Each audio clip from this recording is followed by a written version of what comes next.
Euh, la question, elle est compliquée.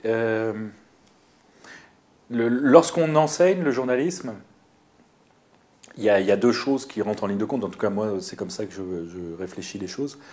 Il y a d'un côté aider les étudiants ou leur permettre autant qu'on peut de devenir des bons journalistes. Et parallèlement, il faut aussi les aider à trouver un boulot. Voilà. Ces deux exigences, normalement, devraient aller de pair. Aujourd'hui, c'est pas toujours le cas. Parfois, pour être un journaliste qui se fait embaucher, il vaut mieux être un journaliste docile qu'un journaliste qui cherche des infos, qui dit qu'il a besoin de plus de temps pour travailler sur un sujet, etc. Donc, il faut arriver, lorsqu'on se pose la question d'enseigner, à essayer de conjuguer un peu ce paradoxe.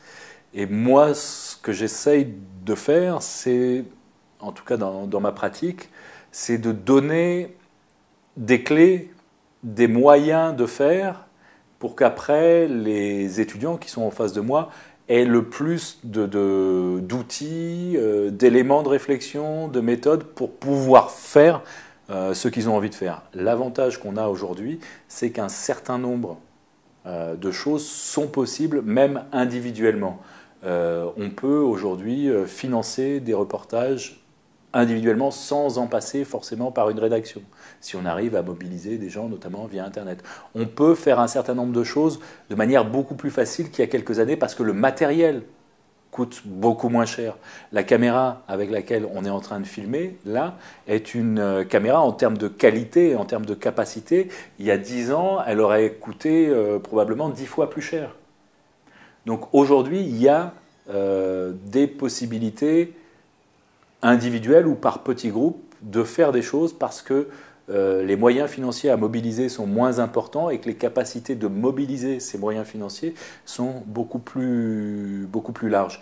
Donc, je pense qu'aujourd'hui, l'une des clés dans les écoles de journalisme, c'est de donner le maximum de capacités, de clés de compréhension, d'éléments pour permettre aux jeunes journalistes de venir aussi réinventer ce métier, parce qu'on voit bien qu'il y a un certain nombre de médias qui sont en train de décliner, certains vont disparaître, d'autres vont réussir à survivre et à se réinventer, mais qu'il y a une vraie nécessité de réinvention.